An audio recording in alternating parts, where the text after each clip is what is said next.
Hindi talaga ako mahilig sa soft drinks, sa ganito. Yung ganito lang siya kalit lang, hindi ko talaga siya maubos dahil. Hindi siya maubos. Yung ano ko ba, nagbago na siya mula nang nadating ako dito. Yung dati, yung nasa ano pa ako sa amin, parang lagi akong gustong kumain ng ganyan kasi nga, madalang tayo makakain. Pero nung dito na, hindi din kasi maganda ito sa katawan eh. Kaya yung ganitong kalaki dahil, ilalagay, binabalik ko yan sa freezer kasi hindi ko maubos.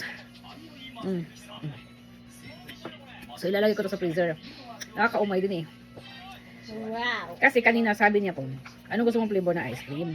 Sabi ko, muna kong bilhan, nga bata na lang. Tapos hindi siya naimik, ibig sabihin, nag-iipot nga siyang bibili ng ice cream kahit malamig sa labas. Tapos hindi ka kakain.